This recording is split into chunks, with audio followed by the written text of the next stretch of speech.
Assalamualaikum warahmatullahi wabarakatuh.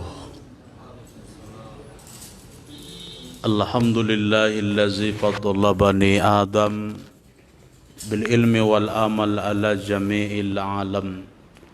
Wassalatu wassalamu ala sayyidil khalaiqil anam wa la nabiyya ba'dah. Bersyukur kita kepada Allah Subhanahu wa taala dengan ucapan alhamdulillahi rabbil alamin. Dan bersolawat kita kepada baginda Rasulullah sallallahu alaihi wasallam dengan lafaz Allahumma salli ala Sayyidina Muhammad wa ala alihi Sayyidina Muhammad.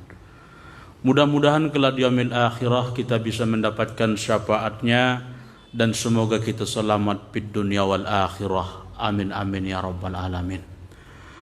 Bapak-bapak, ibu-ibu jamaah salat zuhur yang dirahmati Allah Subhanahu wa taala. Ada penjuru ceramah kita pada zuhur yang berbahagia ini, perjalanan hidup manusia. Kalau kita mau menyadari Bapak Ibu yang muliakan Allah, ternyata perjalanan hidup ini sangatlah singkat. Antara azan dan iqamat. Apa maknanya? Lahir kita ke dunia ini diazankan, meninggal kita disolatkan. Itulah perjalanan hidup, sangat singkat. Jadi bagi orang yang diberikan kesempatan hidup, maka dia tidak mau menyia-nyiakan waktu yang ada. Bapak jemaah muliakan Allah Subhanahu wa taala. Lalu dalam kehidupan manusia itu ada namanya alam kandungan, ada namanya alam duniawi, ada namanya alam barzah, ada namanya alam akhirat. Dulunya kita tidak ada, sekarang ada. Siapa yang menciptakan? Allah. Innallaha ala kulli syai'in qadir. Sesungguhnya Allah kuasa atas tiap-tiap sesuatu. Bapak Ibu jemaah muliakan Allah Subhanahu wa taala. Kemudian di dalam surah Al-Mu'minun ayat 14 Allah menciptakan bagaimana tentang kejadian manusia. Summa khalaqana nutfah alaqah, fa khalaqana alaqah mudghah, fa khalaqana mudghah izaman pakasawna izama lahman. Fatabarakallahu ahsanul khaliqin. Artinya kami jadikan manusia, kata Allah, dari setetes air yang sangat hina berubah menjadi segumpal darah, segumpal darah berubah menjadi segumpal daging, segumpal daging berubah menjadi tulang belulang. Kami bungkus, kata Allah, dengan daging. Kemudian fatabarakallahu ahsanul khaliqin, maha suci Allah, sebaik-baik pencipta. Apa makna ayat ini? Kalau sadar kita diuntung Bapak Ibu muliakan Allah, kita ini makhluk yang lemah, tidak punya daya dan kekuatan. Betul enggak, Bu? Makhluk yang lemah, diciptakan dari setetes air yang sangat hina. Baik dia artis, pejabat, konglomerat, sama penciptaannya. Jadi kalau sampai ke sini kaji kita, saya yakin tidak akan sombong kita. Hilanglah kesombongan dari diri kita. Karena kita wa khuliqal insanu dha'ifa, diciptakan dalam keadaan lemah.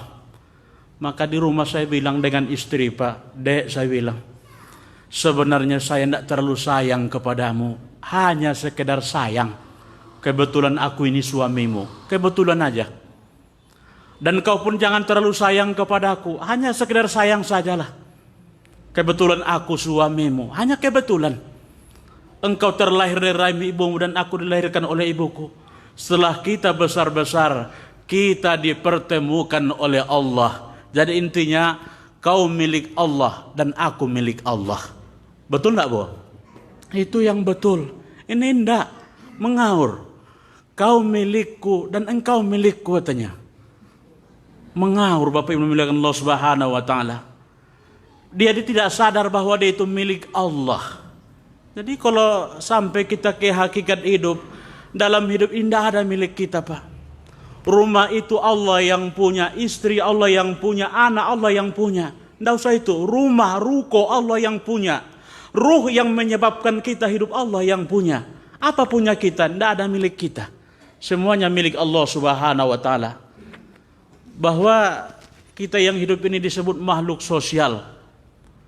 Apa maksud makhluk sosial? Makhluk pemberian.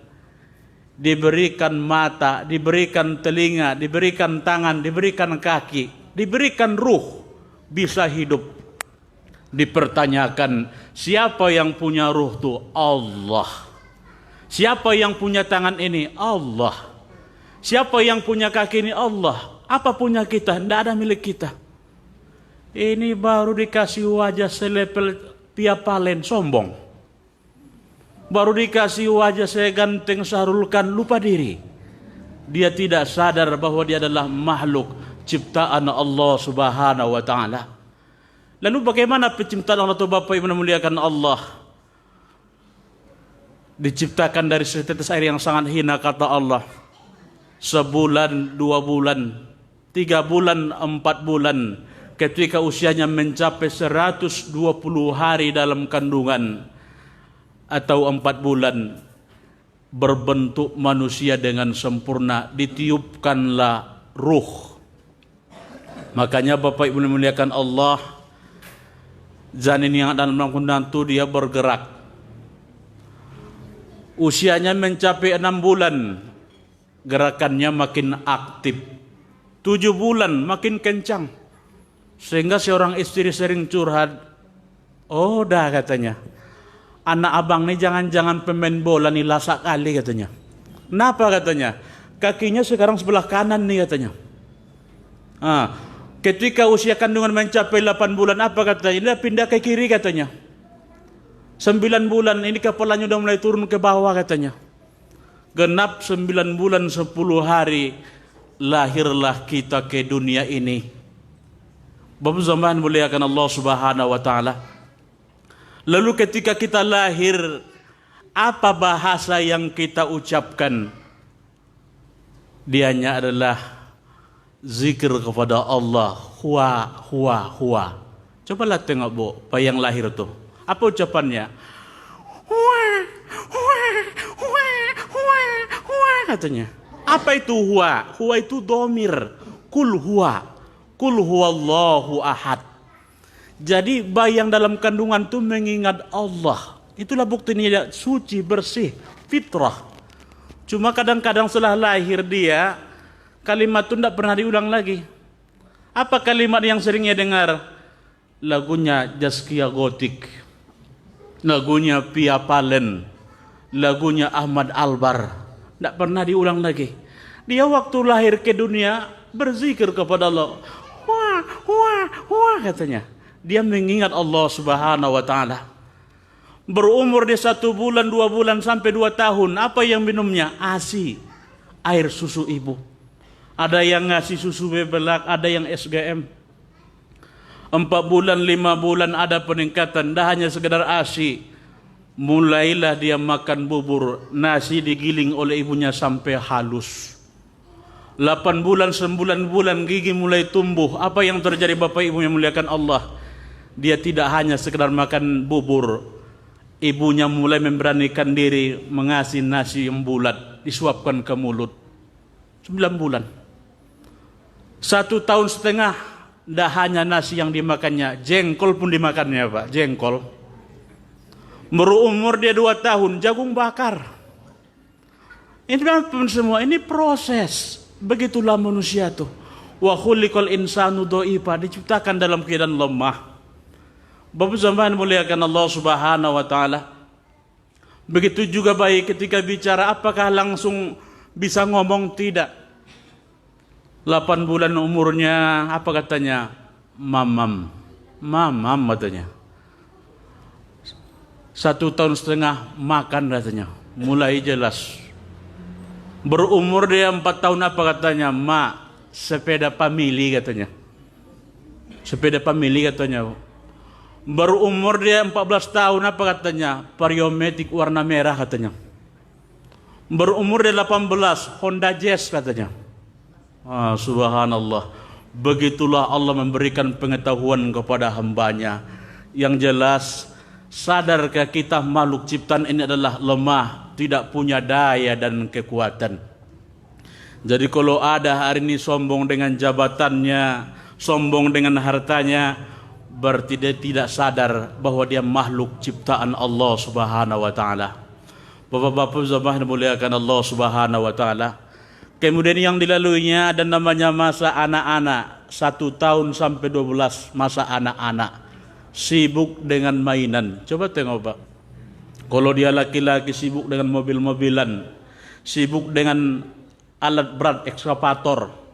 Kalau dia perempuan, boneka.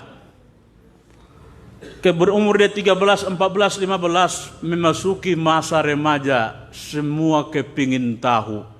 Habis mainan apa katanya? Ma, beliin handphone Samsung J4 Plus. Sibuk main YouTube, Twitter, Google, Facebook.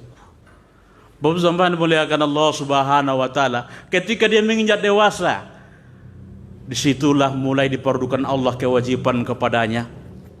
Inilah yang digambarkan Allah dalam Al-Quran.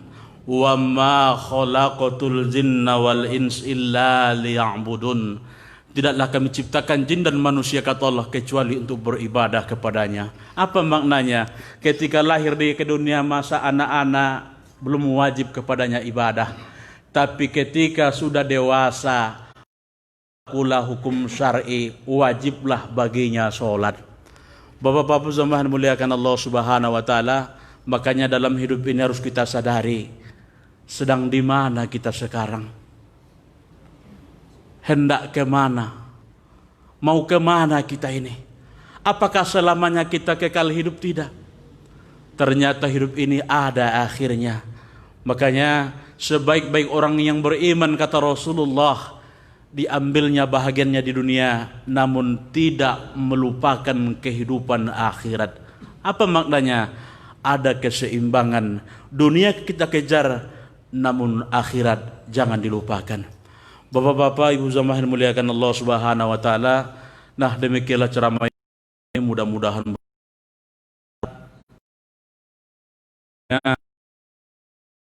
kita diberkahi Allah Subhanahu wa taala. Amin amin ya rabbal alamin.